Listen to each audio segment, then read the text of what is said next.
Ano ka ba? Wala kang silbi. Paulit-ulit na sigaw ng isang ina habang nakaluhod sa sahig ang bata. Yakap ang sarili, basang-basa ng luha. Ma, kahit konting pagmamahal lang oh. Pakiusap ng bata. Nanginginig ang boses. Umaasang minsan man lang ay yakapin siya. Pero ang sagot, paghamak. Pinapakain ng tira, pinapasuot ng sirang damit, at tinatawag pang pabigat sa buhay. Akala ng ina, nagtagumpay siyang ipagpalit niya ang sariling anak sa anak ng mayamang kaibigan. Ngunit hindi alam ng ina, ang batang winawasak niya araw-araw, siya palang tunay niyang anak. Bago ka pa lang sa channel neto, ibang kwento ni Ate Jane, istorya mo, ikwento ko. Huwag kalimutang pindutin ang notification bell at subscribe button.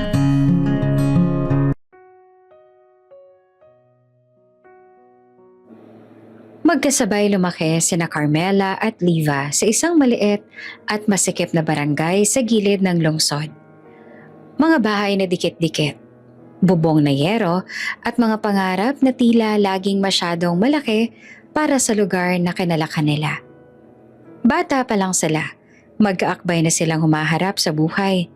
Sabay pumapasok sa eskwela, sabay nangangarap. Sabay umiiyak kapag kulang ang baon o may problema sa bahay. Si Carmela ang mas tahimik sa kanilang dalawa. Masinop, masipag at laging may ngiting marunong magtiis. Si Liva naman ang palaban. Maingay at puno ng tapang. Pero sa likod noon, may galit siyang unti-unting namumuo sa dibdib. Galit sa kahirapan. Galit sa mundo. Galit sa mga taong tila mas may tsansa kesa sa kanya. Noong college, doon naghiwalay ang landas ng kanilang mga tadhana. Si Carmela ay nakilala si Marco, isang negosyanteng mayaman at disente ang pamilya.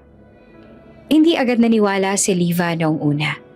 Para sa kanya, parang biro lang ng kapalaran na ang kaibigan niyang galing sa barong-barong ay mapapangasawa ng lalaking dekotse, may negosyo at pamilyang may impluensya. Pero nang ikasal si Carmela sa isang simpleng seremonya na puno ng pagmamahal, doon niya tuluyang nakita. Totoo pala. Mula noon nagbago ang mundo ni Carmela. Lumipat siya sa isang maluwang na bahay, natutong magsuot ng disenteng damit, at hindi na kailangang magbigay ng barya bago bumili ng pagkain. Pero sa kabila ng lahat, hindi niya iniwan si Liva. Kung ano man ang meron ako ngayon, meron ka rin.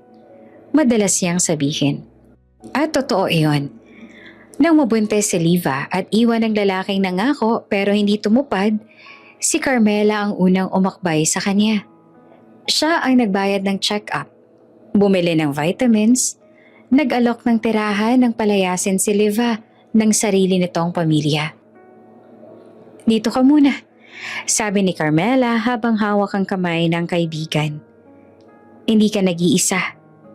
Sa unang mga buwan, tunay na nagpapasalamat si Liva. Umiiyak siya sa balikat ni Carmela. Nagpapasalamat sa bawat tulong. Sa bawat gabing may ulam at malinis na higaan. Pero habang lumalaki ang tiyan niya, may ibang bagay ding lumalaki sa loob niya. Isang pakiramdam na ayaw niyang aminin. Inggit. Tuwing nakikita niyang hinahatid si Carmela ng asawa nito, sakay ng mamahaling sasakyan, ramdam niya ang kirot. Tuwing naririnig niyang pinaplano ni Carmela ang nursery ng magiging anak nito, kulay, crib, laruan, habang siya ay nag-aalala kung paanong bubuhayin ang batang nasa sinapupunan niya, mas lalo siyang napupuno ng galit. Pareho silang buntis. Sabay halos ang buwan ng panganganak. Pero magkaiba ang mundo na lang dalawa. Isang gabi, habang magkatabi silang nakahiga, biglang napatanong si Liva. Carmel, sa tingin mo ba, patas ang buhay? Nagulat naman si Carmela, pero ngumiti pa rin. Hindi naman talaga patas, pero pwede nating ayusin kung paano tayo lalaban. Hindi na sumagot si Liva. Nakatingin lang siya sa kisame. Hawak ang tiyan niya. Sa isip niya, bakit si Carmela ang may lahat? Pareho lang naman silang nagsimula sa wala. Pareho silang naghirap. Pero bakit siya ang naiwan? Unti-unti nagsimulang mag-iba ang tingin niya sa kaibigan. Hindi na lang ito si Carmela. Naging simbolo na ito ng lahat ng wala siya. Lahat ng pangarap na tila ipinagkait sa kanya ng mundo. At sa bawat tulong na ibinibigay ni Carmela, sa halip na pasasalamat, mas lalo siyang nakaramdam ng pagkaliit. Isang gabi, habang mag-isa si Liva sa banyo, nakatitig siya sa sarili sa salamin. Maputla ang mukha niya. Malaki ang tiyan at bakas ang pagod sa mga mata. Hindi to ang buhay na gusto ko.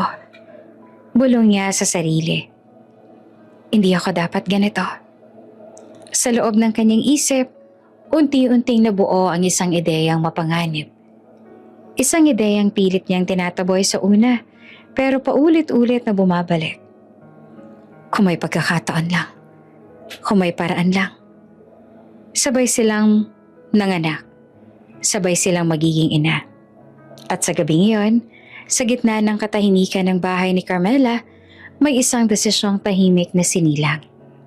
Isang desisyong babago sa buhay ng dalawang bata at dudurog sa lahat ng akala nilang totoo. Hindi pa alam ni Carmela na ang kaibigang tinuring niyang kapatid ay nagsisimula ng mangarap na maagaw ang buhay na hindi sa kanya. Maagang umaga nang dalhin sa ospital sina Carmela at Liva. Pareho silang hinihingal, parehong hawak sa tiyan, at parehong takot na may halong pananabik sa mga mata. Ngunit kahit sabay silang manganganak, magkaiba pa rin ang mundong kinalalagyan nila. Si Carmela isinakay sa wheelchair na may maingat na pag-alalay ng mga nurse. Nasa tabi niya ang asawa, hawak ang kamay niya, paulit-ulit na nagsasabing magiging maayos ang lahat. Nakahanda na ang private room, maluwang, malamig. May sariling banyo at sofa para sa bantay. Kompleto ang gamit. Kompleto ang papeles. Isang perma lang. Sagot na ang lahat. Si Liva naman ay nasa kabilang koridor. Pareho ring masakit ang tiyan. Pero mag-isa siya. Walang kamay na hahawak. Walang boses na magpapalakas ng loob. Kung hindi dahil kay Carmela, matagal na sana siyang nasa charity ward. Pero dahil pinakausapan ni Carmela ang ospital at siya na rin ang nagbayad, pareho silang naka-admit sa maayos na kwarto. Magkatabi pa. Okay ka lang? Tanong ni Carmela habang dumaraan ang stretcher ni Liva. Tumango naman si Liva. Pilit ngumiti. Oo, salamat ha. Pero sa loob-loob niya hindi pa sasalamat ang nangingibabaw, kundi inggit. Inggit na mas malinaw ngayon kesa dati. Sa suot ni Carmela, sa asawang nagmamadaling kausapin ng doktor, sa paraan ng pag-aalaga sa kanya ng buong staff. Lahat ng iyon ay parang paalala na hindi kailanman magiging patas ang buhay. Halos sabay silang pumasok sa delivery room. Unang iniluwal ni Carmela ang sanggol. Isang malakas na iyak ang umalingaw-ngaw sa loob ng silid. Malinis, malusog, at agad na inilapit sa kanya ng nurse. Congratulations, Mrs. Carmela. Baby girl po, sabi ng doktor. Napaiyak si Carmela. Hinaplos niya ang pisngi ng sanggol. Parang ayaw pang maniwala. Erica, bulong niya. Anak ko.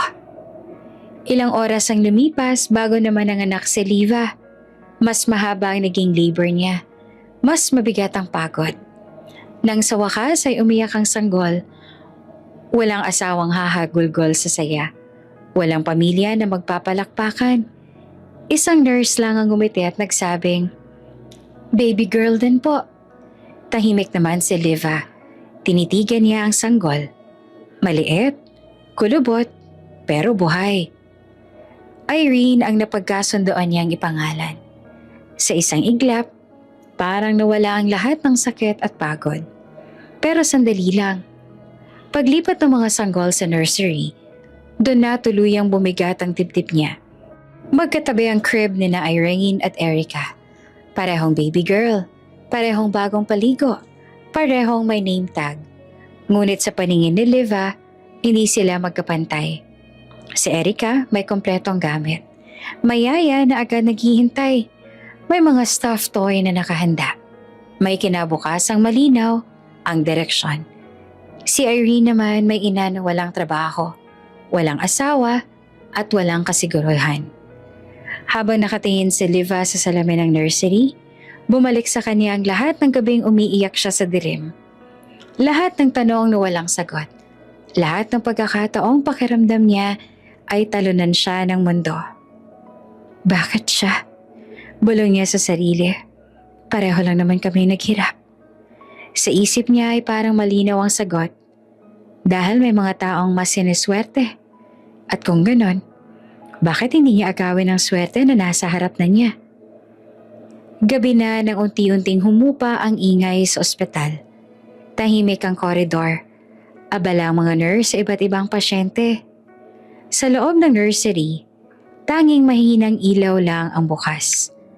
Dahan-dahang pumasok si Liva. Kabado ang dibdib niya. Nanginginig ang mga kamay. Pero sa bawat hakbang papalapit sa crib, mas tumitibay ang desisyon niya. Tiningnan niya muna ang name tag. Erica, Carmela. Pagkatapos ang isa, Irene, Liva. Isang saglit siyang napahinto. Parang may boses sa loob niya na nagsasabing, mali ito, na hindi niya dapat gawin. Na may kapalit ang kasalanan. Pero mas malakas ang galit, mas malakas ang inggit, mas malakas ang paniniwalang ito na lang ang pagkakataon niya.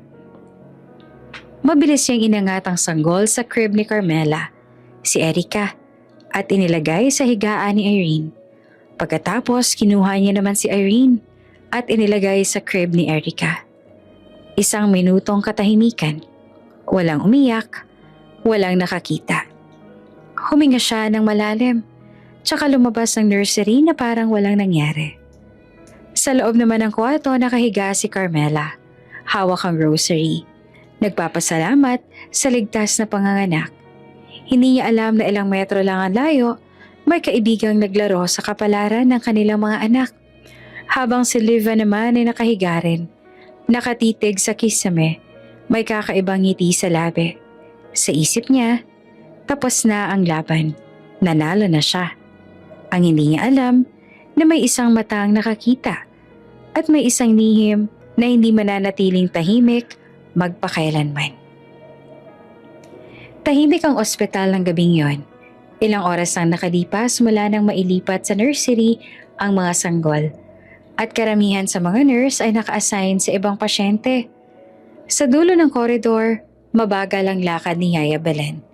Tanga ng maliit na bag na may lamang damit ng sanggol. Si Yaya Belen ang matagal ng yaya ni Carmela. Mahigit 20 taon na siyang nasa serbisyo ng pamilya. Tahimik siyang babae, masipag at bihirang magsalita ng hindi kailangan. Pero sa lahat ng pinagdaanan niya, sanay siyang magmasid. At ngayong gabi, may nakita siyang hindi niya kailanman inakalang masasaksihan. Habang papalapit siya sa nursery, napansin niyang bukas ang pinto. Nakatigil siya sandali. Nagtataka. Karaniwan ay mahigpit ang seguridad doon lalo na sa gabi. Dahan-dahan siyang sumilip. Doon niya nakita si Liva, nakahawak sa sanggol, nakayuko, at halatang nagmamadali. Sa una hindi agad naintindihan ni Yaya Belen ang nangyayari. Pero nang makita niyang magpalit ng higaan ng 2 sanggol, nanlamig ang buong katawan niya. Diyos ko, bulong niya. Hindi sumigaw si Yaya Belen. Hindi siya gumalaw. Nakatayo lang siya sa anino. Pinipilit intindihin ang nasasaksihan. Kitang-kita niya ang name tag. Kilala niya ang pangalan ng anak ni Carmela. Siya ang nagplansya ng mga damit nito. Siya ang nag-ayos ng crib sa bahay. At ngayon, malinaw sa harap niya. Pinagpalit ang mga bata. Pagkalabas ni Liva sa nursery, ilang segundo munang hindi makagalaw si Yaya Belen. Nanginginig ang mga tuhod niya. Ramdam niya ang bigat ng responsibilidad na biglang bumagsak sa kanya. Hindi to pwede. Mahina niyang sabi sa sarili. Pumasok siya sa nursery, tahimik, malamig, at tanging mahinang iyak lang ng sanggol ang maririnig.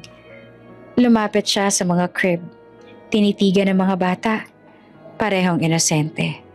Parehong walang kamalay-malay sa kaguluhang ginawa ng mga matatanda sa paligid nila. Maingat niyang binuhat ang sanggol na nasa crib ni Irene, si Erica. Kahit bagong panganak pa lang, may kakaibang pakiramdam si Yaya Belen na para bang kilala niya ang batang ito. Dahan-dahan niya itong ibinalik sa tamang higaan. Pagkatapos, kinuha niya si Irene at inilagay sa crib na para sa kanya. Isang malalim na buntong hiningang pinakawala ni Yaya Belen. Parang binuhusan ng malamig na tubig ang dibdib niya. Takot, kaba, at awa ang nagsabay-sabay. Salamat po, Lord. Bulong niya. Hindi pa huli ang lahat. Ngunit alam niyang hindi pa tapos ang laban. Kailangan malaman ni Carmela ang nangyari. Kailangan may makaalam ng katotohanan. Kinabukasan, maagang nagising si Yaya Belen. Hindi niya halos nakatulog. Paulit-ulit sa isip niya ang eksena sa nursery. Ang malamig na tingin ni Liva, ang mabilis na kilos, ang tahimik na ospital. Habang nagtitimpla siya ng kape sa pantry ng ospital, ramdam niya ang bigat sa dibdib. Parang may nakadagan sa puso niya. Lumabas siya ng kwarto. Si Carmela para kausapin sana ito. Nakita niyang gising na ang amo niya. Hawak ang cellphone. May kiting hindi na matagal sa labi habang tinitingnan ang litrato ng sanggol. Yaya, ang ganda ng anak ko, no? Masayang sabi ni Carmela. Ngumiti naman si Yaya Belen, pero pilit. May gustong-gusto siyang sabihin, pero parang may humaharang sa lalamunan niya. Binuksan niya ang bibig niya, pero walang lumabas na salita. Yaya, okay ka lang ba? Tanong naman ni Carmela. Napansin ang pamumutla nito. Ay, oo ma'am, sagot niya. Medyo napagod lang po. Lumabas si Yaya Belen sa kwarto. Balak bumalik mamaya. Kailangan lang daw niyang mag-ipon ng lakas ng loob. Pero habang naglalakad siya sa hallway, bigla siyang napahinto. Sumikip ang dibdib niya. Parang may humigpit sa puso niya. Parang may dumadagundong sa tenga niya. Humawak siya sa dingding. Pilit humihinga. Pawis na pawis ang noo niya kahit malamig ang paligid. Diyos ko. Mahina niyang ungol. May isang nurse naman na nakapansin sa kanya. Ma'am? Ma'am, okay lang po ba kayo? Hindi naman nakasagot si Yaya Belen. Bumigay ang tuhod niya at dahan-dahang bumagsak sa sahig. Nagkagulo ang ospital. May tumawag niyang doktor, may kumuha ng stretcher. Dinala siya agad sa emergency room.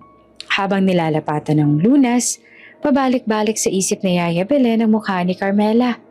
Ang mga sanggol sa nursery at ang katotohanang hindi pa niya nasasabi. Dok, may sasabihin ako. Mahina niyang bulong habang unti-unting nawawala ang lakas niya. Pero huli na, inatake siya sa puso. Nakoma si Yaya Belen. Sa labas ng ICU nag-aalala si Carmela.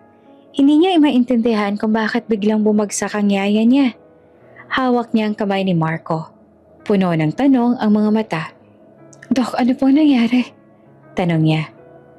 Critical po ang kondisyon niya, sagot ng doktor, but we'll do our best. Sa loob ng silid, tahimik si Yaya Belen.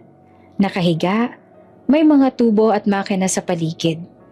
Sa dibdib niya nakabaon ang isang lihim na mas mabigat pa sa anumang sakit. Isang katotohanang maaaring magpabago sa buhay ng dalawang pamilya.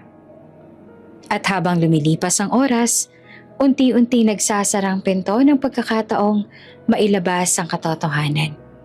Hindi alam ni Carmela na ang tanging taong nakakaalam ng ginawa ni Liva ay nakikipaglaban na ngayon sa pagitan ng buhay at kamatayan.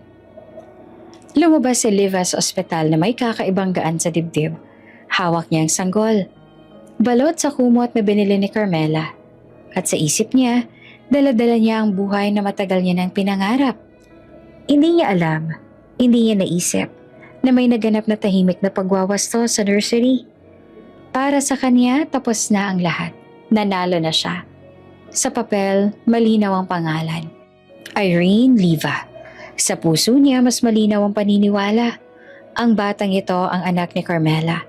Ang batang nakalaan sana sa marangyang buhay na ngayon ay sa kanya na mapupunta.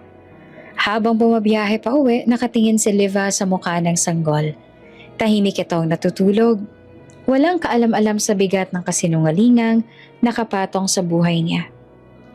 Hindi ka na maghihirap. Bulong ni Liva. Ako na ang nanay mo. Pero ang tinig na iyon ay walang lambing. May determinasyon. May galit na pilit tinatakpan ng pangakong hindi buo. Sa kabilang dulo naman ng lungsod, masayang inuwi ni Carmela kasama ang asawa at sanggol na si Erica, ang tunay niyang anak, na ibinalik ni Yaya Belen bago ito ay natake sa puso. Hindi naman alam ni Carmela na muntik na siyang mawala ng anak. Hindi rin niya alam na ang kaibigan niyang tinulungan ay may dalang maling akala na dudurog sa hinaharap. Lumipas ang mga linggo. Sa maliit na inuupahang bahay ni Liva, tahimik ang mga araw. Walang bisita, walang tulong maliban sa paminsan-minsang padala ni Carmela. Gatas, diaper, damit. Tinanggap naman iyon ni Liva nang walang pasasalamat. Parang karapatan niya. Ang dami mong padala. Minsang sabi niya sa telepono. Para sa bata yan. Sagot naman ni Carmela. Alam mo namang mahal ko siya. Napangiti naman si Liva. Isang ngiting may lihim. Kung alam mo lang, naisip niya. Habang lumalaki ang sanggol, unti-unting lumabas ang pagkakaiba ng trato ni Liva. May mga araw na tinititigan niya ang bata ng matagal, na para bang may hinahanap siyang hindi niya makita. Kapag umiiyak, mabilis siyang maiirita. Tahimik ka nga, irap niya. Ang arte mo. Hindi niya alam kung bakit. Para sa kanya, dapat ay masaya siya. Dapat, kanya na ang swerte. Pero sa tuwing hawak niya ang bata, may kung anong bumabangga sa dibdib niya. Parang hindi tama ang lahat. Pinangalanan niyang Irene ang sanggol. Iyon ang pangalang pinili niya noon pa man. Sa bawat tawag niya, pinapaalala niya sa sarili na ito ang anak ni Carmela, ang simbolo ng lahat ng kinaiinggitan niya. Lumaki ka ng maayos. Minsan niyang sambit habang pinapadede ang bata. Huwag kang umasa sa iba. Hindi niya alam na ang mga salitang yon ay tumatama sa sarili niyang dugo. Samantala, tuwing bibisita naman si Carmela, palaging may kakaibang pakiramdam si Liva.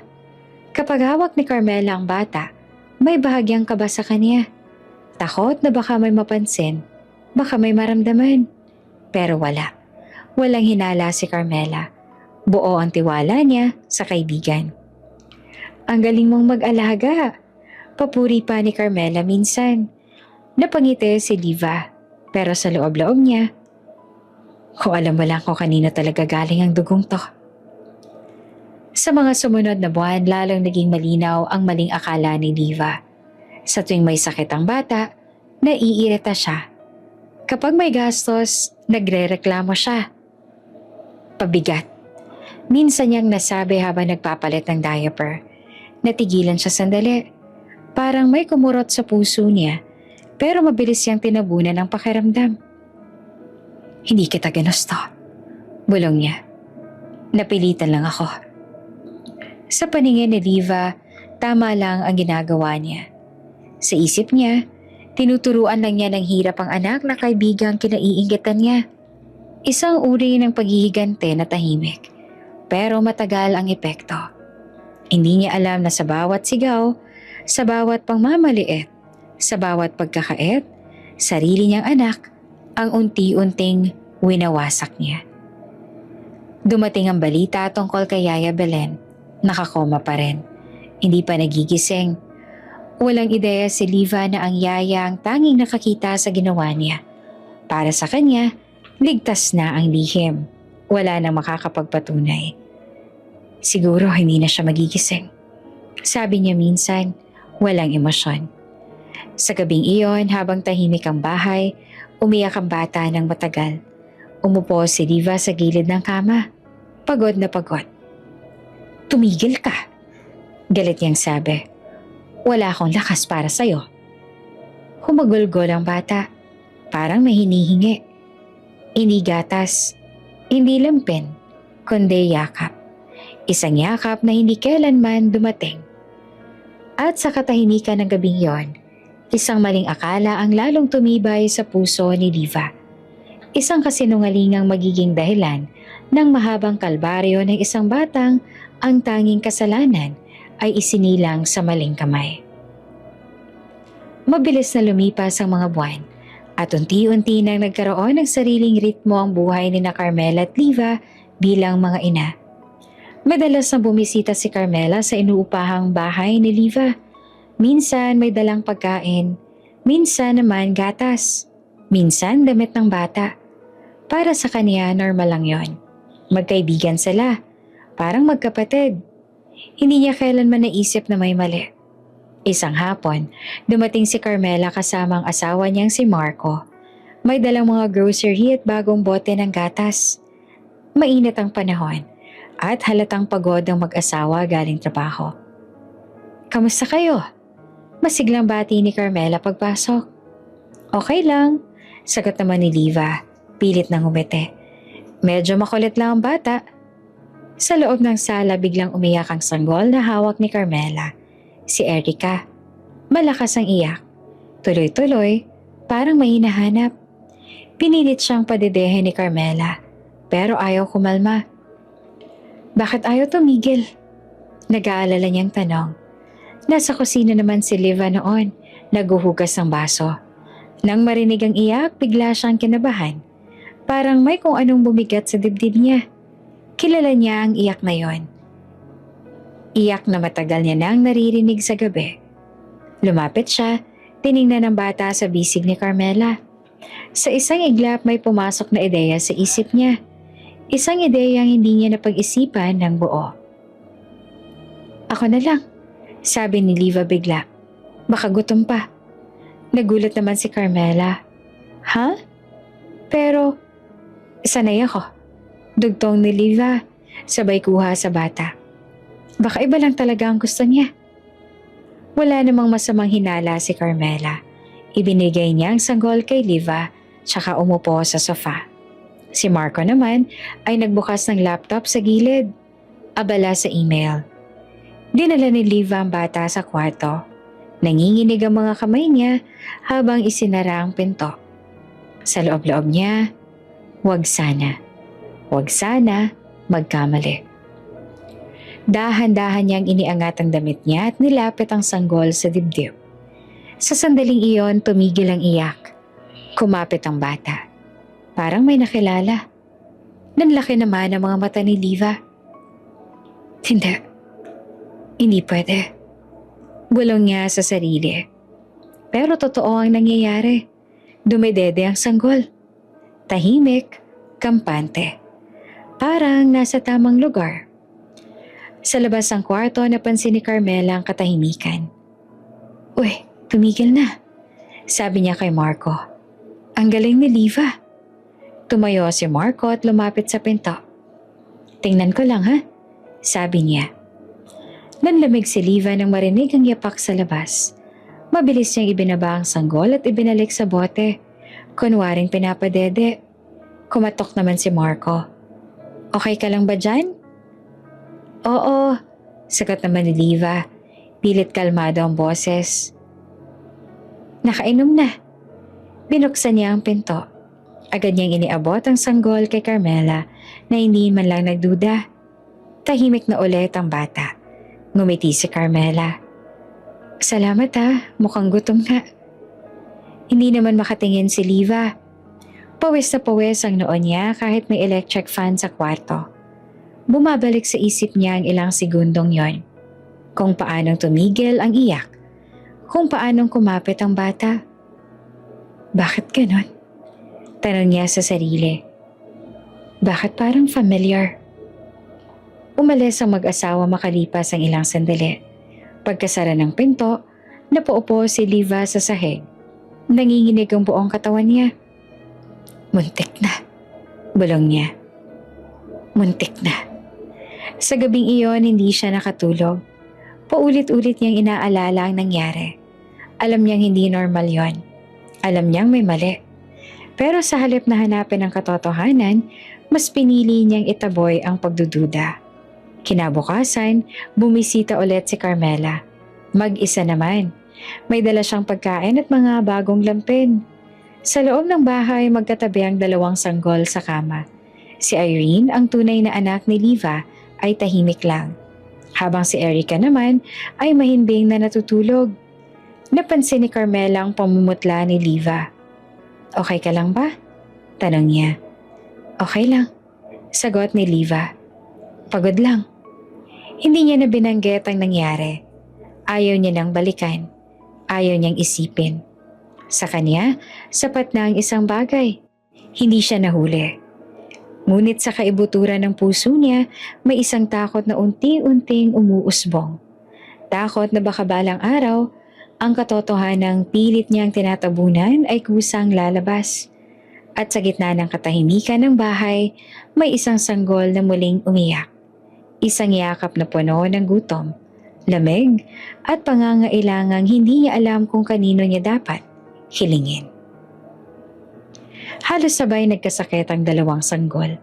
Isang umaga, tinawagan ni Liva si Carmela. Halatang balisa ang boses. "May lagnat si Erica," sabi niya agad. "Mainit ang noo niya, tapos ayaw dumede." Napabalikwas si Carmela sa kama. "Ha? Nasa'yo siya kahapon na. Dinala mo ba sa doktor?" "Oo, pero parang hindi pa rin okay," sagot ni Liva. "Kinakabahan ako." Ilang oras lang ang lumipas, si Irene naman ang nalagnat. Pero kakaiba ang naging reaksyon ni Liva. Sa halip na mag-alala, iritable siya. "Arte mo," sabi niya sa bata habang pinupunasan ng noo. "Pareho lang naman kayo." Nang dumating si Carmela sa bahay ni Liva, agad siyang napansin ang kakaiba. Nasa bisig ni Liva si Erica. Balot sa kumot. Maya't maya hinahaplos ang ulo. Si Irene naman nakahiga lang sa kama. Pawis na pawis, umiiyak ng mahina. "Bakit hindi mo buhatin si Irene?" tanong ni Carmela. "Okay lang yan," sagot ni Liva. "Mas matibay naman yan." Napakunot noon naman si Carmela. "Pero baby pa rin yan, Liva." Hindi na sumagot si Liva. Mas mahigpit pa niyang niyakap si Erica. Doon unang sumagi sa isip ni Carmela ang isang tanong na hindi niya masagot. Bakit parang mas mahalaga pa kay Liva ang anak ko kesa sa sarili niyang anak? Hindi niya ito sinabi. Pinili niyang manahimik. Lumipas ang mga linggo, dumating ang Halloween. Nagkaroon ng maliit na salo-salo sa subdivision ni na Carmela. May pa-costume contest para sa mga bata. Inanyayahan niya si Liva. Pagdating ni Liva, tuwang-tuwa siya sa suot ni Irene. Isang pang-Chaka doll costume. Gusot ang buhok, may peklat sa mukha. Tawa siya ng tawa habang inaayos ang peluka. "Ang cute, diba?" sabi niya. Bagay na bagay. Hindi naman napansin ni Carmela ang bigat ng tingin ni Liva. Para bang may lihim na kasiyahan. Para kay Liva, malinaw sa isip niya. Anak ni Carmela yan. Kaya okay lang. Masaya pa nga siya makita tong mukhang katawa-tawa. Samantala, si Erica naman ay bihis na bihis bilang baby angel. Puti ang damit, may maliit na pakpak at headband na may halo. Inaalalayan pa ni Liva sa paglakad. Punong-puno ng pag-iingat. "Mag-iingat ka," sabi niya kay Erica. "Huwag kang madudulas, ha?" Napatingin naman si Carmela kay Liva. Hindi niya na maitago ang pagtataka. "Liva, okay ka lang ba? Parang sobra ka yatang nag-aalala." Ngumiti naman si Liva. "Normal lang yan, baby pa eh." Ngunit hindi normal ang sumunod. Ilang araw matapos ang Halloween, lumala ang kondisyon ni Irene. Nagkaroon siya ng pantal sa balat. Makate, mapula, at kumakalat. Halatang hirap na hirap ang bata. Pero walang pakialam si Liva.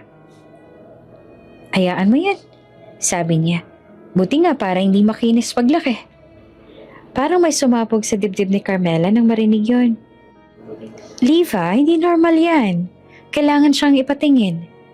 Ang ate mo, sagot ni Liva. Anak ko to. Pero hindi na nakatiis si Carmela. Kinuha niya ang bata at dinala sa doktor. Nang makita ng pediatrician ang kondisyon ni Irene, agad nitong iminongkahi ang mas malalim na pagsusuri. Kailangan po ng blood test, sabi ng doktor, para malaman kung may allergy ba or infection. Nang malaman nito ni Liva, nagalit siya ng todo. Bakit mo ba pinapakaalaman ng anak ko? Sigaw niya kay Carmela. Hindi mo na karapatan yan. Nagulat naman si Carmela. Ginagawa ko lang to para sa bata. Nahihirapan na siya. Pero sa loob-loob ni Liva, hindi galit ang nangingibabaw, kundi takot. Matinding takot.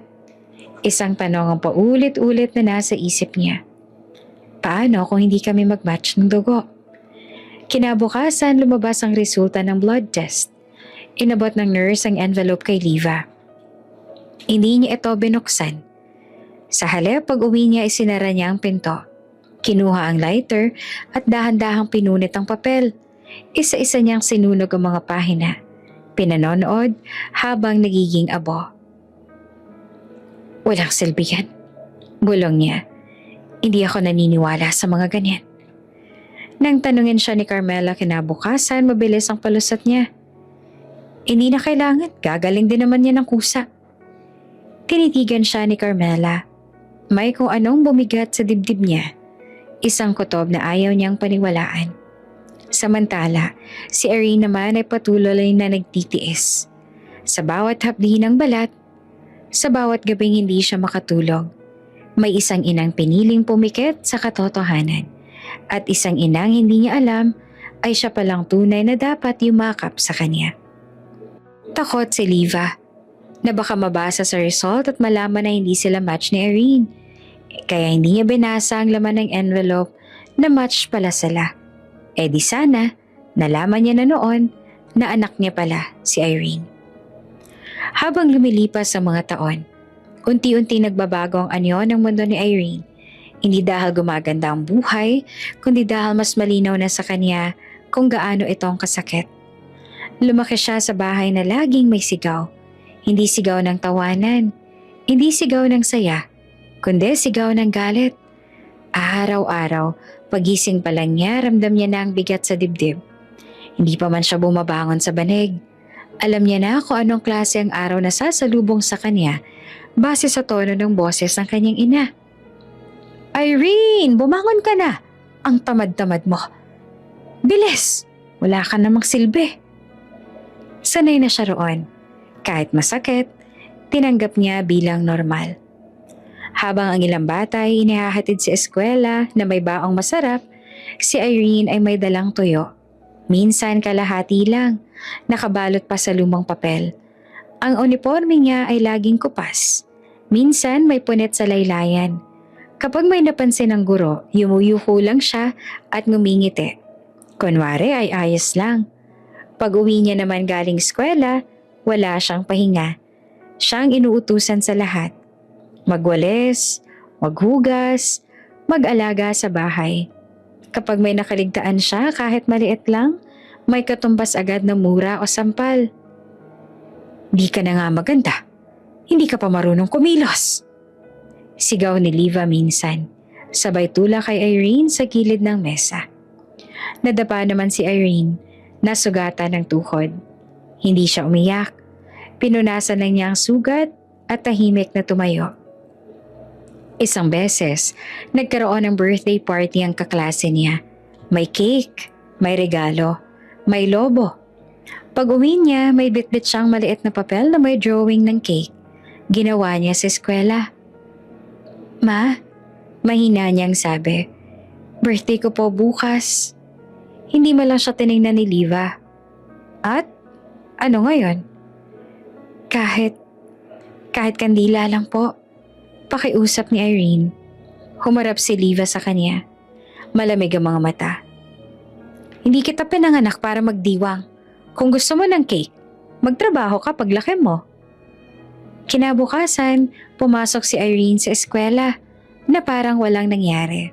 Walang cake, walang handa, walang bumati sa bahay.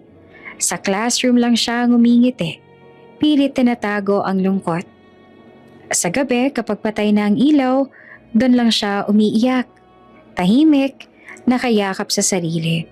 Minsan ay kinakausap niya ang sarili niya sa bulong. Baka bukas, mahalin niya na ako. Pero hindi dumating ang bukas na yon. Habang lumalaki si Irene, lalong tumitindi ang galit ni Liva. Para bang bawat pagkakamali ng bata, totoo man o hindi, ay may kasamang parusa. Kapag mabagal si Irene, tatadya ka ng timba. Kapag nagkamali sa sagot, sasabihing bobo. Kapag napagod, sasabihing maarte. Isang hapon, nakita ni Irene si Liva na masayang kausap si Erica sa labas. Tawa ng tawa, inaayos ang buhok, pinupuri ang ganda. Tahimik lang siyang nanonood sa gilid ng pinto. Ang ganda-ganda mo talaga, maririnig niyang sabi ng ina. Hindi niya napigilan ng tanong. Ma, ganyan din po ba ako ng baby? Biglang nag-iba ang mukha ni Liva. Huwag kang magkumpara, di kayo pareho. Bumalik si Irene sa kwarto. Dala ang tanong na hindi naman nasagot. Sa kabila ng lahat, hindi naging masama si Irene. Hindi siya naging mapanghimagsik. Hindi rin siya nagtanim ng galit. Sa halip naging tahimik siya. Masipag sa eskwela, masunurin sa bahay. At laging umaasang may araw na yayakapin siya ng ina niya nang walang dahilan. Tuwing gabi bago matulog, iisa lang ang panalangin niya. Huwag na po ako masigawan bukas. Kahit yakap lang po sana okay na. Pero sa bawat araw na lumilipas, lalong nagiging malinaw. Ang kalbaryong ito ay mahaba pa. At ang batang si Irene, na araw-araw winawasak ng sariling ina, ay hindi alam na ang dugong dumadaloy sa kanya ay siya ring dugong kinamumuhian ng babaeng umaasa siyang mahalin siya balang araw. Kung impyerno ang buhay ni Irene sa loob ng bahay, kabaligtaran naman ang mundo ng tinatawag ni Liva na kanyang paboritong anak. Si Erica ang sentro ng atensyon. Siya ang laging may bagong damit, bagong sapatos at bagong laruan. Kahit kapos ang pera, gumagawa ng paraan si Liva. Kapag may padala si Carmela, kadalasan ay kay Erica na pupunta ang pinakamagaganda. Kapag may dalawang tsokolate, kay Erica ang buo, kay Irene ang kalahati. Minsan nga wala pa. Mag-ingat ka, laging paalala ni Liva kay Erica. Dahan-dahan ka ha, huwag ka masyadong maglaro baka mapagod ka. Kay Irene naman kabaliktaran. Bakit ba ang likot-likot mo? Di ka na nga maganda, sakit ka pa sa ulo. Sa labas ng bahay, kitang-kita ang pagkakaiba. Kapag may bisita, si Erica ang pinagmamalaki. Pinapaupo sa sofa, binibigyan ng juice. Tinatanong kung kamusta ang eskwela. Si Irene naman pinapapasok sa kusina, pinaghuhugas ng pinggan o pinapabantay sa kapitbahay na bata. Isang beses may dumalaw sa kaibigan ni Liva. Ang bait naman ng anak mo, sabi nito, sabay haplos sa ulo ni Erica. Halatang alagang-alaga. Napangiti naman si Liva, puno ng yabang. Siyempre, hindi ako kagaya ng iba dyan ano. Napatingin ang bisita kay Irene, na tahimik naman na nagwawalis sa sulok. At siya, biglang tumigas ang mukha ni Liva. Ah, siya? Pasaway yan. Hindi ko masyadong tinututukan. Tahimik lang si Irene, sanay na siyang maging invisible. Sa loob-loob ni Liva, may kakaibang saya tuwing nakikita niyang masaya si Erica. Para bang sa bawat papuri, sa bawat magandang damit, nababawasan ang galit na matagal niyang kinikimkim laban kay Carmela. Sa isip niya, patas lang ito. Anak niya ang naghihirap. Anak ko ang masaya. Hindi niya alam na baligtad ang katotohanan. Tuwing may school activity, sinisigurado ni Liva na present siya para kay Erica. May baong kompleto, May allowance, may picture pa bago pumasok. Si Irene naman madalas ay mag-isa. Kung may event, hindi siya sinasamahan. Kung may recognition, wala si Diva. Isang araw, umuwi si Irene na may dalang papel. May drawing ng pamilya. May 2 batang babae at isang nanay. Ibinigay niya iyon kay Diva. May pag-asang baka ngumiti ito. Tiningnan lang ni Diva saglit. Ano to? Family po. Mahina niyang sagot. Tinapon naman ni Diva ang papel sa labas. Huwag kang gumagawa ng kalokohan. Maglinis ka na lang dyan.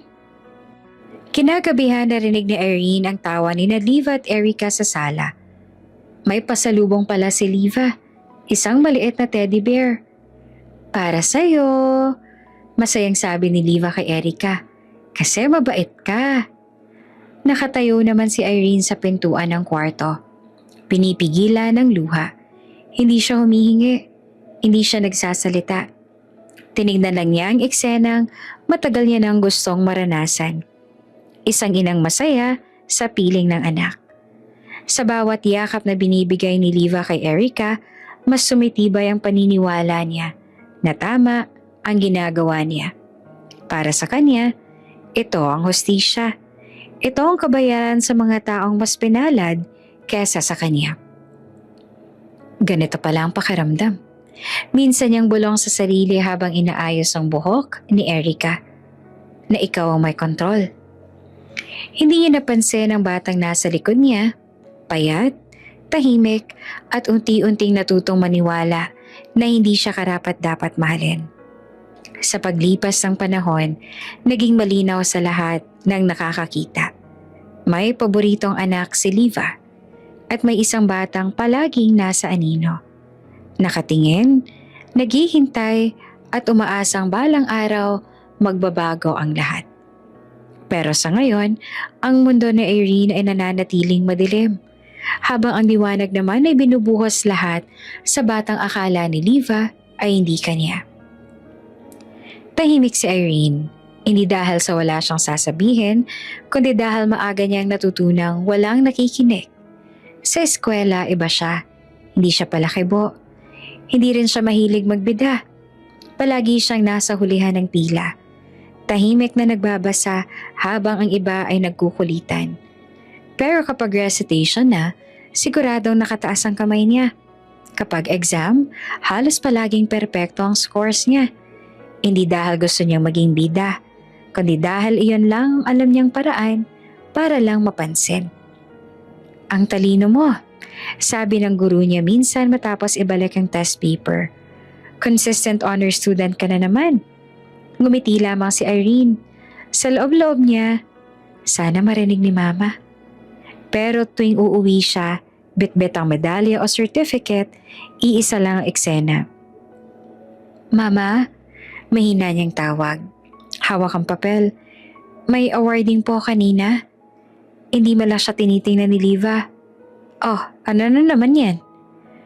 Honor po ulit ako. Isang buntong hininga lang ang sagot. At ano? Akala mo ba yayaman ka dyan? Parang may kumurot sa dibdib ni Irene. Pero hindi siya umiyak. Sanay na siya. Ilalapag niya lang ang medalya sa mesa. Doon sa patong-patong na hindi kailanman napansin. Sa mismong araw ng awarding, lagi siyang nag-iisa. Nakaupo sa harap. Pinapalakpakan ng mga magulang ng kaklase. Habang ang upuang nakalaan para sa magulang niya naman ay bakante. Palagi. Mama mo? Tanong ng teacher minsan. Ngumiti naman si Irene. May trabaho po. Hindi niya masabi ang totoo na kahit wala namang ginagawa ang kanyang ina, pinipili pa rin itong hindi pumunta. Sa kabilang banda, todo suporta naman si Diva kay Erica. Kapag may simpleng activity lang sa eskwela, andun siya. May baon, may picture, may kwento sa kapitbahay. Kapag si Erica may achievement, ipinagmamalaki niya kaagad. Pero kay Irene, parang walang saysay. Mag-aral ka na lang. Madalas sabihin ni Diva, wala ka namang mararating kahit anong gawin mo. Ang mga salitang yon ay parang martilyong paulit-ulit na tumatama sa isip ni Irene. Pero sa halip na bumigay, unti-unti niyang ginawang sandalan ng pag-aaral. Doon siya humihinga. Doon siya nagiging buo. Kapag gabi na at tulog na ang lahat, binubuksan niya ang lumang notebook. Doon niya sinusulat ang mga pangarap na hindi niya masabi kahit kanino. Gusto kong maging doktor. Gusto kong tulungan ang mga batang kagaya ko. Gusto kong maramdaman na may halaga ako. Isang araw nagkaroon ng quiz bee sa paaralan. Pinili si Irene bilang representative. Nang sabihin niya kay Liva, wala itong reaksyon. Bahala ka. Sagot lang. Huwag kang a-absent sa gawaing bahay ha. Nanalo si Irene. Unang pwesto. May medalya. May tropeyo. May pagkakataong umakyat sa entablado habang pinapalakpakan ng buong paaralan. Hinanap ng mga mata niya ang isang pamilyar na mukha sa audience. Pero wala. Pag-uwi niya, inilapag niya ang tropeyo sa mesa. Tahimik. Nanalo ako. Mahina niyang sabi. Sinulipan lang ni Liva ang tropeyo. Maglinis ka na nga dyan ng kalat-kalat. Sa gabing yon, hindi na umiyak si Irene. Umupo siya sa gilid ng kama. Nakatingin sa tropeyo. Doon niya unang naisip. Siguro, hindi ko kailangang marinig ang papuri niya para magpatuloy. Mula noon naging mas determinado siya. Mas nag-aral, mas nagsumikap. Hindi na para mapansin, kundi para makaalis balang araw. Hindi alam ni Liva na sa bawat salitang, wala ka mararating, mas tumitibay ang loob ng batang minamaliit niya. Hindi niya alam na ang tahimik na batang iyon ay unti-unti nagtatayo ng sariling mundo. Isang mundong hindi niya na kayang wasakin. At habang patuloy na lumalaki si Irene, dala ang mga sugat ng pagkabata, nagsisimula na ring umusbong ang isang tanong na magbabago sa lahat. Paano kung may taong pipili sa akin? Kahit minsan lang.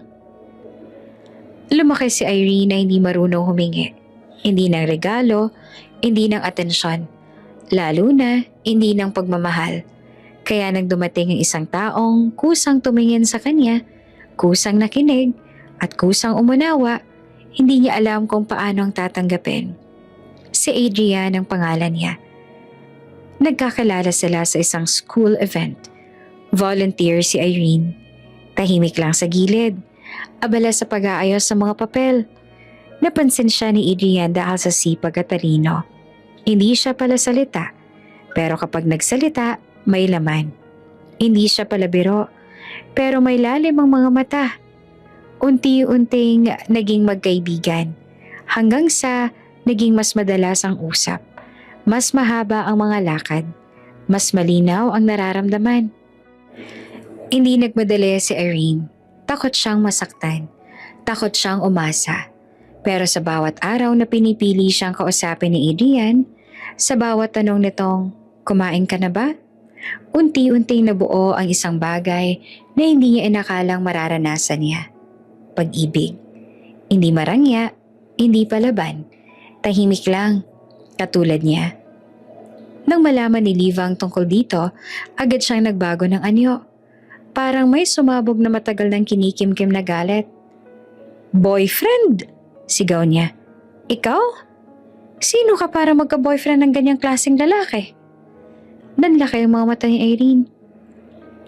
Mama, mahal po namin ang isa't isa. Tumayo si Liva. Mapanlait, mapait. Huwag mo ako lokohin. Alam ko mga katulad mo. Ambisyosa. Gold digger. Parang sinampal si Irene. Hindi po totoo yan. Tumahimik ka. Sigaw ni Liva. Alam mo bang si Adrian ay para kay Erica? Napatigil si Irene. Ano po? Simula pa lang, sila nang pinagtatapat. Dugtong pa ni Liva. Hindi ikaw. Huwag kang mga agaw. Hindi alam ni Irene kung saan huhugot ng lakas. Hindi niya alam kung kailan pa naging kasalanan ng magmahal. Pero mas masakit ang sumunod. Hindi lamang sinigawan ni Liva si Irene. Siniraan niya ito. Tinawagan niya si Adrian. Kinausap ang mga magulang na to. Ikinuwento ang mga kasinungalingan na matagal niya nang inipon. Mahilig yan sa pera. Ginagamit ka lang niya. Hindi mo ba alam ang pinanggalingan yan? Sa una pinagtanggol ni Adrian si Irene, pero sa paulit-ulit na kwento, sa mga pabulong na duda, unti-unting pumasok ang pag-aalinlangan, lalo na nang mismo na si Erica na wala namang kaalam-alam sa buong katotohanan ay pinakilala bilang mas bagay, mas disente, mas tamang piliin. Isang gabi hinarap ni Adrian si Irene. Totoo bang mga sinabi ng mama mo? Tanong niya, halatang nahihirapan. Nanginginig naman ang boses ni Irene. Hindi, mahal kita. Yan lang ang totoo. Tumahimik naman si Adrian. Sa katahimikan yon, alam ni Irene ang sagot. Kinabukasan, iniwan niya ang relasyon. Walang drama, walang sigawan. Isang simpleng mensahe lang. Salamat sa pagpili sa akin, kahit sandali. Sa loob ng kwarto, tahimik siyang umiyak. Hindi dahil iniwan siya, kundi dahil muli na naman siyang hindi pinili. Sa labas, masaya si Diva. Para sa kanya, naibalik ang dapat sa tama. Sa isip niya, nailigtas niya si Adrian mula sa isang mapanlamang na babae. Hindi niya alam na ang sinira niya ay ang huling pag-asang minahal ng tunay ang batang matagal niya nang sinaktan. At si Irene, tinanggap niya ang sakit gaya ng lahat ng nauna. Tahimik, walang sumbat, walang laban.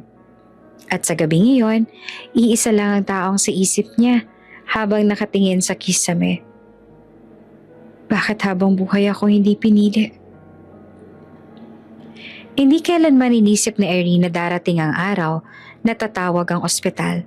Hindi dahil sa sarili niyang sakit, kundi dahil sa babaeng buong buhay ay pinilit niyang mahalin. Nagsimula ito sa simpleng pagkahilo ni Diva. Araw-araw siyang iritable, mabilis mapagod, at laging masakit ang tiyan. Akala niya ay dahil lang sa edad, sa stress o sa kakulangan sa pahinga. Ayaw niyang magpatingin. Ayaw niyang may makialam. Hanggang sa isang gabi, bigla na lang siyang bumagsak sa sahig. Isinugod siya sa ospital na walang malay. Tumawag si Carmela kay Irene. Matagal na silang hindi nagkakausap ng maayos. Pero sa oras na yon, wala ng pride. Wala ng lumang sugat. Isang bagay lang ang mahalaga. Critical si Liva, sabi ni Carmela sa telepono. Nasa ICU siya. Parang may humigpit sa dibdib ni Irene. Ilang segundo siyang hindi nakapagsalita. Okay lang po ba siya? Iyan lang lumabas sa bibig niya. Pagdating niya sa ospital, sinalubong siya ng amoy ng antiseptic at tunog ng mga makina. Nakahiga si Liva sa kama, puno ng tubo at swero. Walang malay. Sa unang pagkakataon, nakita ni Irene ang ina niya na mukhang maliit, mahina at hindi galit. Advanced liver failure. Paliwanag ng doktor. Kailangan niya ng liver transplant sa lalong madaling panahon.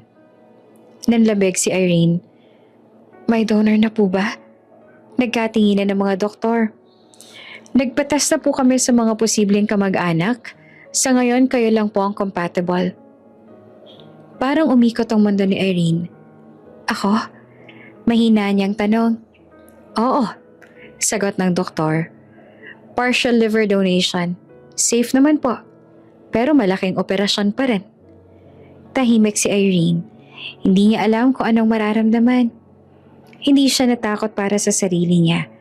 Ang una niyang naisip ay ang babaeng nakahiga sa kama. Ang babaeng nagsabing wala siyang mararating. Ang babaeng hindi kailanman yumakap sa kanya. Hindi po siya conscious, dagdag ng doktor. Kaya kailangan namin magdesisyon kaagad. Lumapit si Carmela kay Irene, halatang nanginginig ang kamay. Hindi kita pipilitin, sabi niya. Desisyon mo to. Tumingin si Irene kay Liva. Naaalala niya ang lahat. Ang sigaw, ang gutom, ang tuyo sa baon, ang sirang damit, ang mga gabing umiiyak siya ng tahimik, Naaalala niya rin ang mga tanong na walang sagot. Bakit hindi mo ako minahal? Pero sa kabila ng lahat, iisa lang ang malinaw sa puso niya.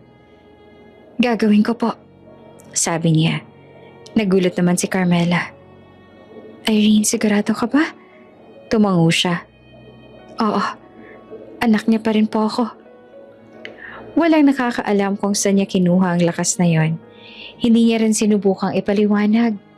Para kay Irene, hindi ito tungkol sa kapatawaran o hostisya.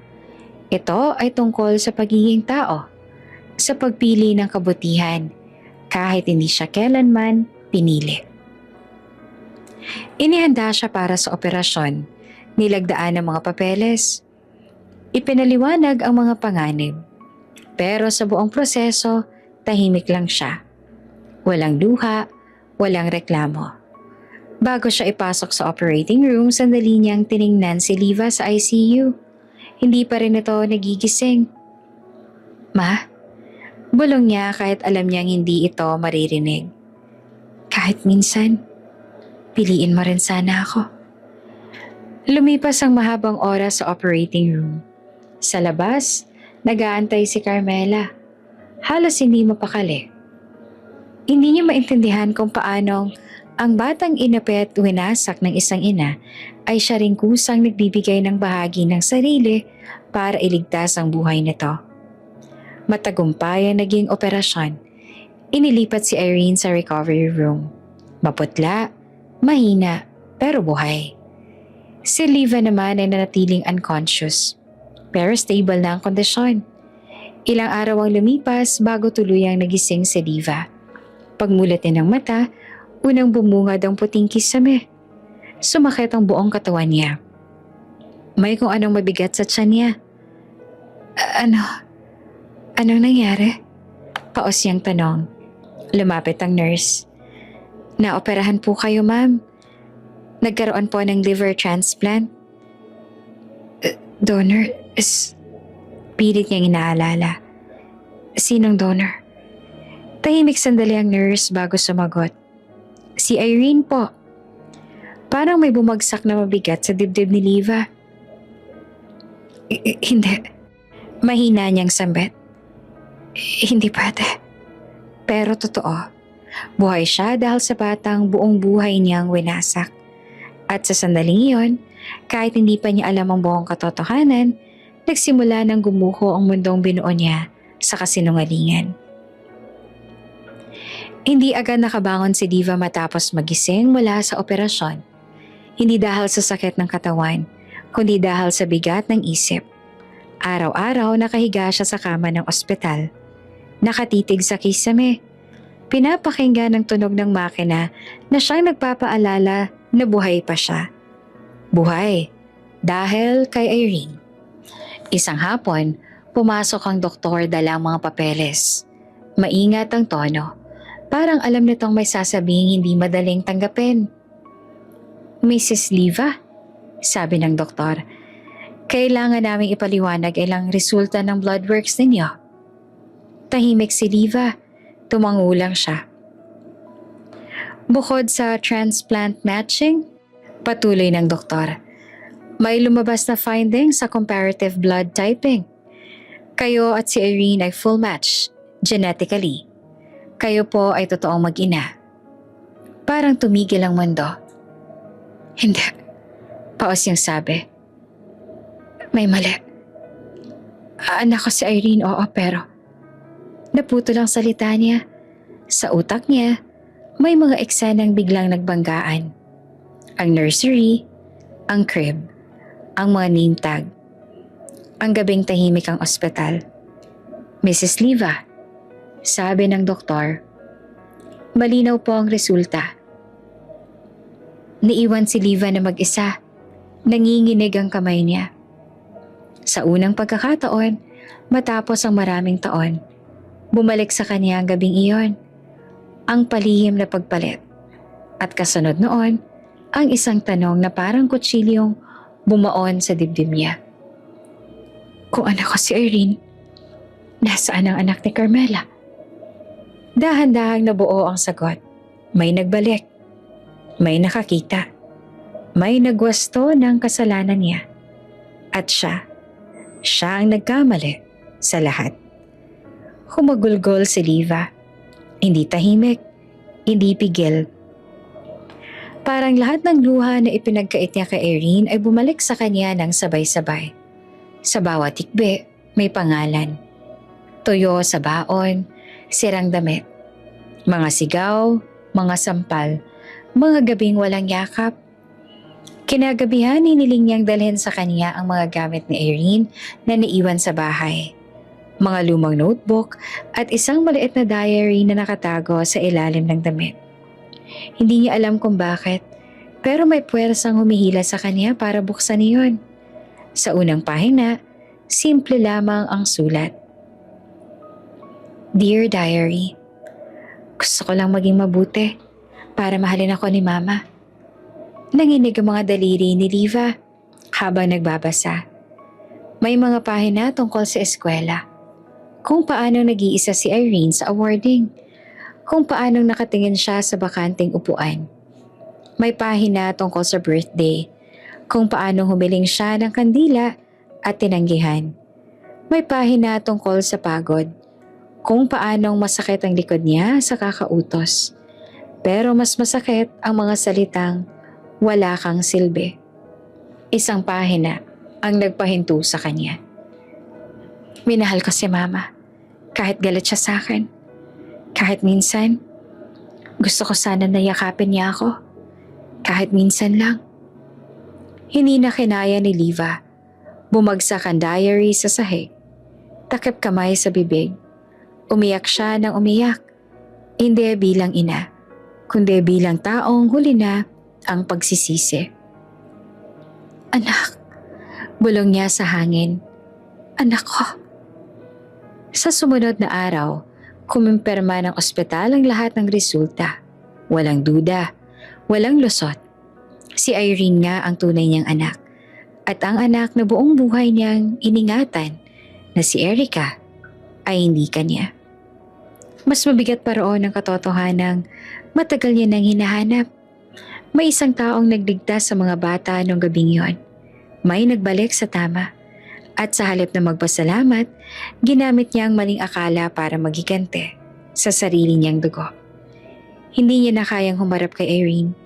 Hindi niya na kayang humingi ng tawad ng harapan. Pakiramdam niya, kulang ang anumang salita. Isang gabi, habang tahimik ang ward nagdesisyon si Liva, sumulat siya ng liham. Mahaba, nanginginig ang sulat. Basang-basa ng luha ang papel. Inamin niya ang lahat. Ang pagpapalit, ang maling akala, ang galit, ang kasalanan. Inamin niyang natuklasan niya ang katotohanan sa Bloodworks. Inamin niyang siya ang pinakamasamang ina sa mundong ng anak niyang pinili pa ring iligtas siya. Patawad, Irene. Kung may Diyos na makikinig, sana yakapin ka niya sa lahat ng yakap na ipinagkait ko. Iniwan niya ang liham sa mesa. Pagkatapos ay tahimik siyang umalis. Walang paalam, walang ingay. Hindi pagtakas ang pakiramdam, kundi parusa. Isang paglayong alam niya ang kailangan niyang pagdaanan. Sa umagang iyon, nang hanapin niya si Carmela, bakante na ang kama. At sa kabilang dulo ng lungsod may isang batang babae. Isang babaeng pinili ang kabutihan na magigising na hindi na alam ng ina niya, buong buhay niyang hinintay ay umalis, dala ang katotohanan at isang pusong wasak sa huli. Lumipas ang mga taon na parang hangin. Mabilis, tahimik pero may dalang pagbabago. Si Irene ay hindi na ang batang may baong tuyo at sirang damit. Hindi na rin siyang dalagitang laging nakayuko. Takot magsalita, takot mangarap. Sa sarili niyang sikap, sa talinong matagal nang hindi napansin, unti-unti niyang inakyat ang mundo minsang itinanggi sa kanya. Nakapagtapos siya ng pag-aaral sa tulong ng scholarships. Hindi madali, may mga gabing halos hindi na siya makatulog sa pagod. Trabaho sa umaga, klase sa gabi. Pero sanay siya sa hirap. Matagal niya ng kaibigan ang pagtitiis. Sa bawat tagumpay, Hindi siya sumigaw, hindi siya nagyabang. Tahimik lang siyang umusad, katulad ng kung paano siya lumaki. Hanggang sa isang araw, nakatayo siya sa harap ng sarili niyang opisina. Malinis, maliwanag, at may plakang nakapaskil sa pinto. Ang pangalan niya, malinaw at buo. Hindi niya inakalang mararating ngayon, lalo na't walang nanay na pumapalakpak sa likod niya. Walang boses na nagsasabing, "Proud ako sa'yo." Sa kabila ng lahat ng tagumpay, may kulang pa rin. Sa tuwing may okasyon, birthday, Pasko, simpleng hapunan, may bakanteng upuan sa mesa. Hindi siya galit, hindi rin siya naghahanap. Pero may tahimik na tanong na paminsan-minsan bumabalik. Kung minahal niya ako noon, iba kaya ang naging ako? Hindi niya na hinanap si Diva. Matapos mabasa ang liham na iniwan nito, ang pag-amin, ang paghingi ng tawad, ang katotohanang matagal nang tinago. Pinili niyang manahimik, hindi dahil ayaw niyang patawarin, kundi dahil pagod na siyang masaktan. Pinatawad niya si Diva sa puso niya, hindi para sa ina, kundi para sa sarili niya. Hindi niya alam na sa kabilang dulo ng lungsod, may isang babaeng araw-araw binabayaran ng kasalanan sa katahimikan. Si Diva, hindi na ang babaeng galit sa mundo. Payat, maputla at tahimik. Namumuhay siya sa maliit na inuupahang kwarto. Walang luho, walang reklamo. Araw-araw, sinusundan niya ang balita tungkol kay Erin. Hindi upang makialam, kundi upang matiyak na maayos ang buhay ng anak nang hindi niya minahal noon.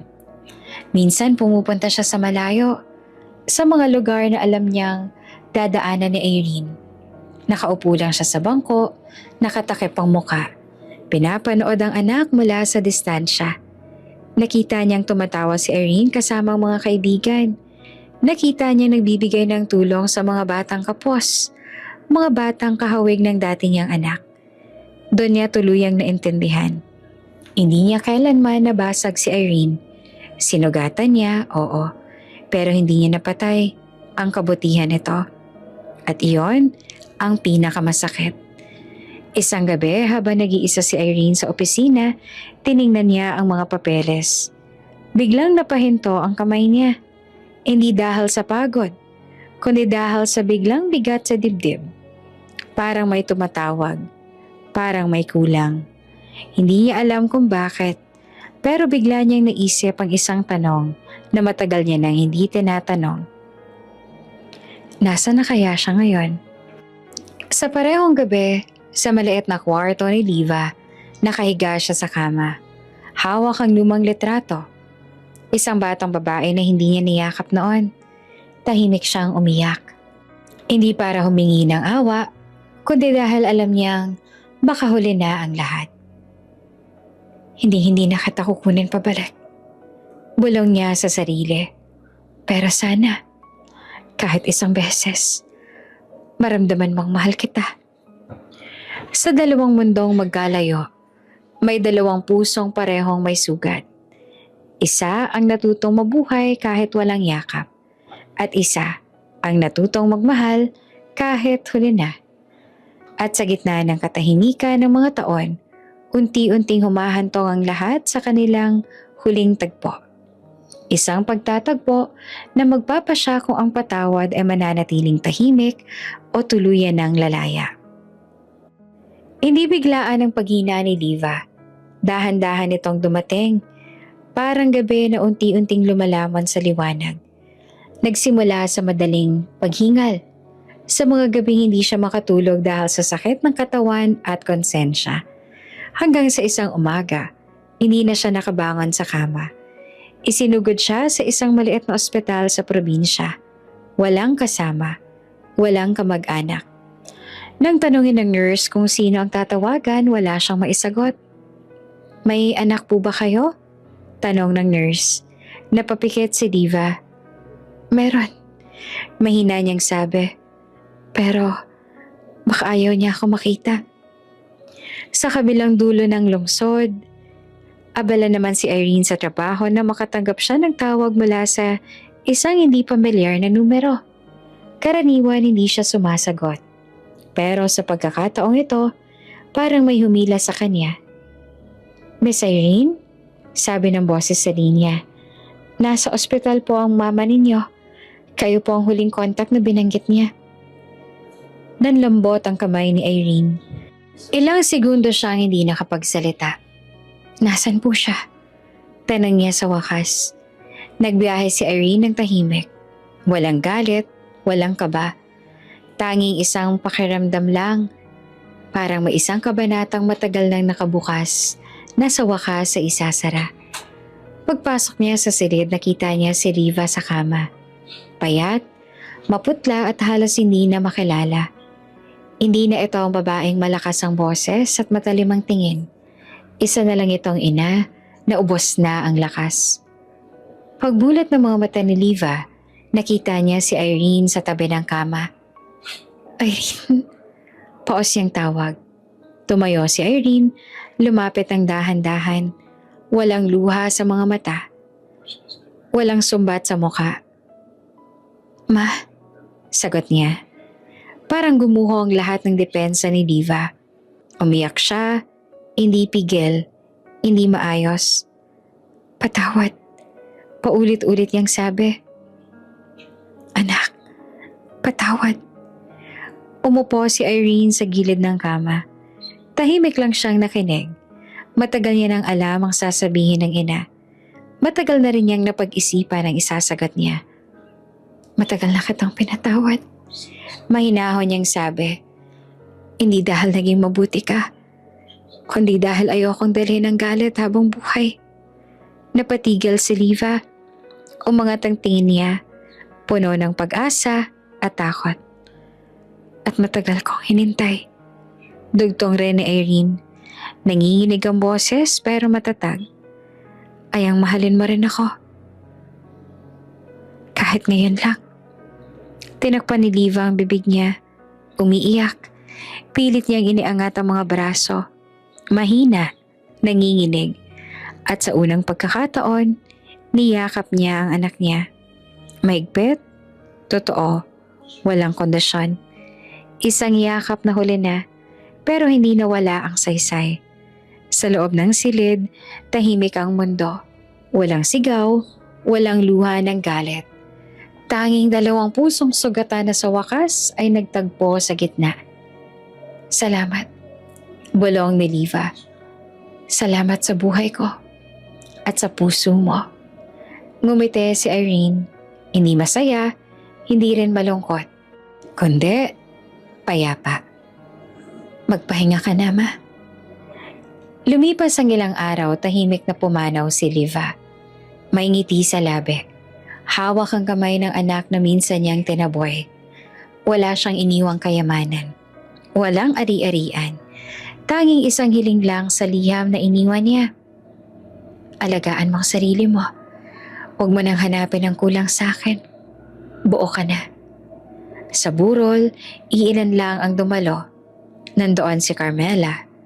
Tahimik, may luha sa mata. Lumapit siya kay Irene at mahigpit na niyakap ito. "Proud ako sa'yo," sabi ni Carmela. "Sa kung sino ka." Tumango naman si Irene. "Salamat po." Sa paglabas ng simbahan, tumingala si Irene sa langit. Walang bigat sa dibdib. Walang tanong na naiwan. Sa wakas, tapos na ang paghihintay. Hindi lahat ng sugat ay nawawala. Pero may mga sugat na hindi na masakit kapag tinanggap. At sa kwentong ito ng maling akala, inggit at kalbaryo, isang bagay ang nanaig sa huli. Ang patawad. Bago ka pa lang sa channel neto, ibang kwento ni Ate Jane, istorya mo, ikwento ko. Huwag kalimutang pindutin ang notification bell at subscribe button.